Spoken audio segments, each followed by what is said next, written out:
fun and light.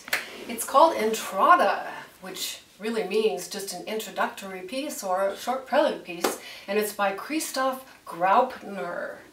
Now you may say, Graupner, I've never heard of him. And there's a reason for that. He actually lived, he was a German composer, harpsichordist. He was born 2 years before Bach in 1683 and lived another 10 years after Bach died.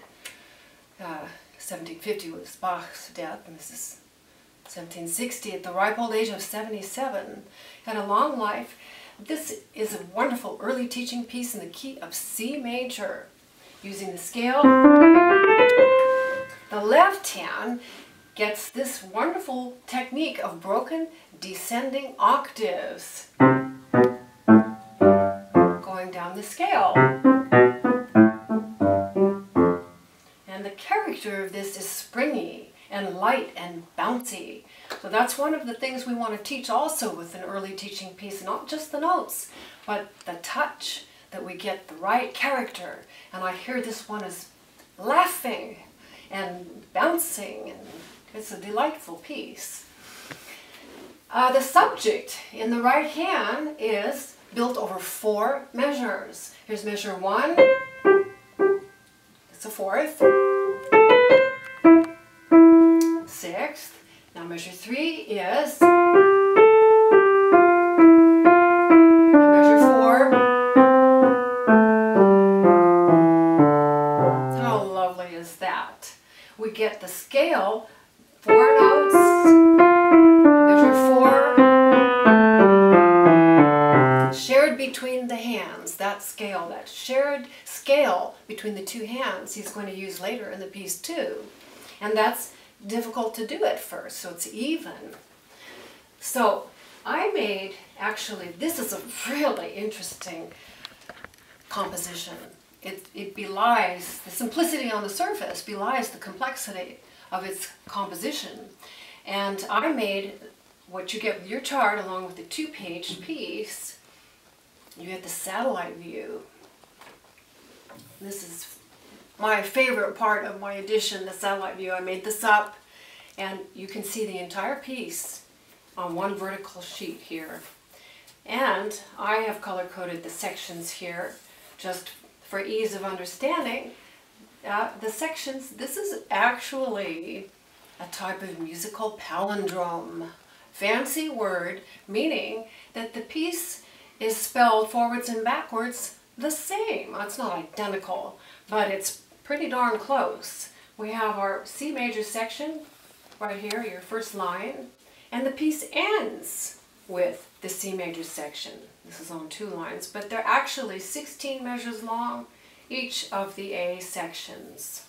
Then, working our way inside, we have 4 measures here of what I call A1. These outer ones were the A section. Now A1, because it's still got the subject that we used in the A section, but it's in the dominant. Very interesting. And then the middle section is truly developmental, with what we come to expect in a development section is a new idea, a new musical idea, which we definitely get with our B section.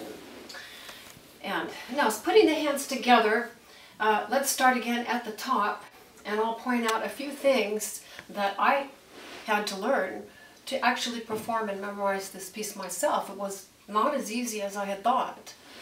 And I'll tell you why when we get to the end of each system. Starting system 1, I love this touch, this light bouncy touch. And I've suggested a finger change, so we'll get off that second note. We don't want them to get stuck. If you're playing the same, it's not as nice sounding. Now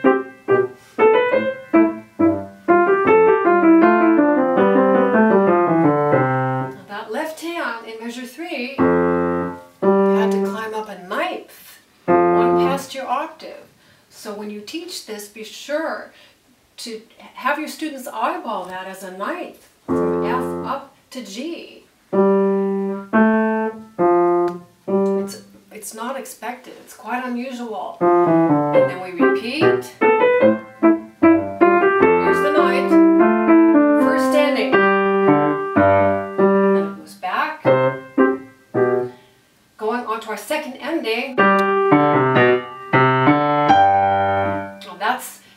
a type of left-hand passage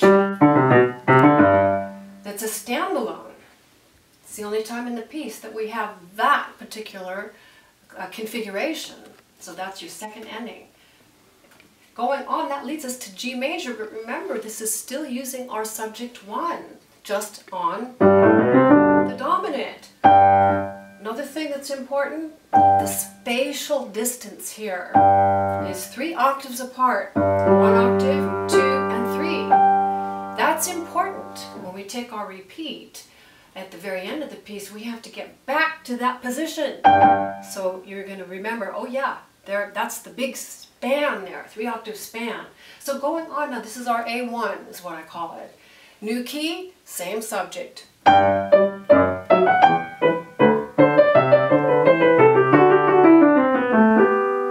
Okay, so this was that same shared scale here. Now that ending, remember, it's the endings of each of these that are tricky. Different. If we compare this A1 and this A1, the last measures are different. This ending is different. That all of these endings is where your focus and memorization has to really come into play here so that you can track it. It's not as easy as it seems. So going on now, we had, here is our true B section, new material, and it's based on a 2-measure melody. This is really fun. If I block those intervals, 6th, 5th, octave. Left hand is going.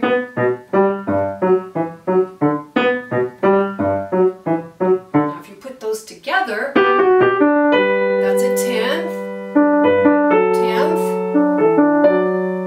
and that is a 6th plus an octave. So that's one thing that I really like to do, is to take the anchor harmonies between the hands, because we're ear training here too. And listen to those harmonies. Repeat, piano. Now at this point, the distance becomes bigger.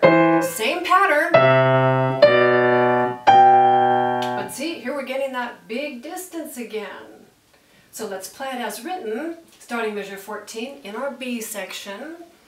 And this kind of reminds me of Handel's Harmonious Blacksmith. Actually, Telemann was friends with, Graupner was friends with Telemann and Bach and Handel. So they influenced each other.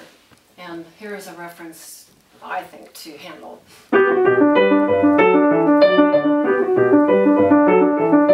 Same material now, going out.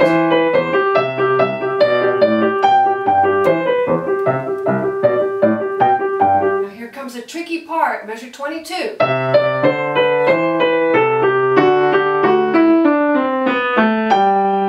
Leading to 2 octaves apart, this time instead of the 3 that we had on the A1.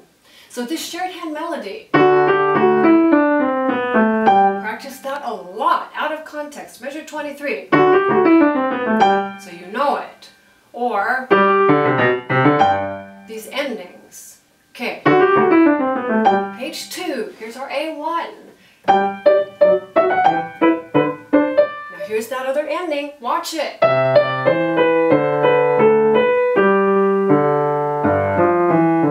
There's a lot going on there. If we take the right hand, measure 26. That's different. That didn't go like measure 12. So practice measure 12, right hand alone, 12 and 13. Measure 26 and 27. You have to know which comes where. The left hand, measure 26. Oh, this is a big jump. The 11th. But it's really fun to play. So I'm going to start at top of page 2 again. It's a ha-ha, ha-ha-ha. It's just so happy. Now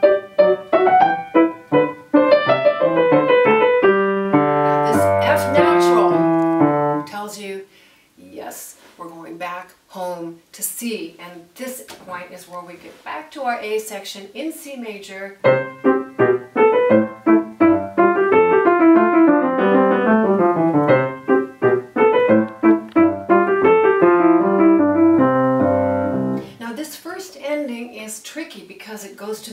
octave in the left hand. Measure 34.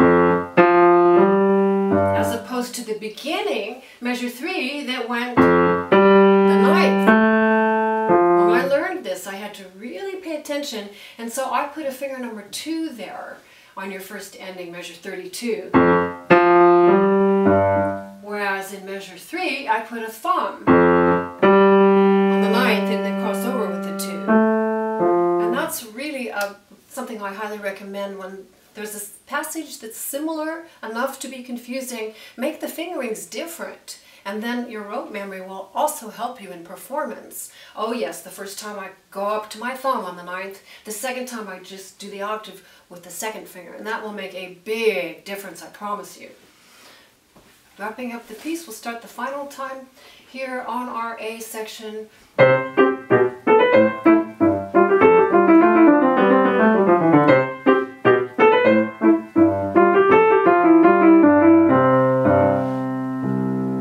Sweet. 3 octaves there. C, middle C, bass C, and low C. Lovely ending. So we're getting spatial distances here that we're learning. We're learning scales, we're learning structure, C major, G major, different themes. Wonderful early teaching piece.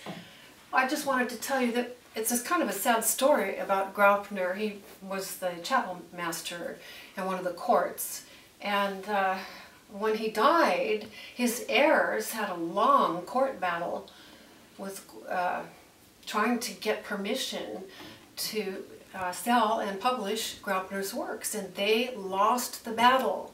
I think it's a really sad story for them. So it wasn't until just this last 100 years that Graupner's music surfaced again and then began to get published. So he got a real late start in getting his music out to our modern day ears. But it's beautiful and valid music.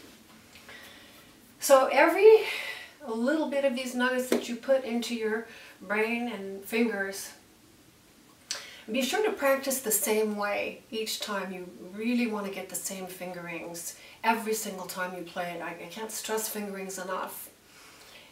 Your brain is recording everything you do. It's recording everything we do all the time. So if we put that perfect tape into our brain, we're more likely to then reproduce a perfect performance. So anyway, that's it for today with Entrada by Graupner. I've enjoyed this, and I hope you have too. Thank you.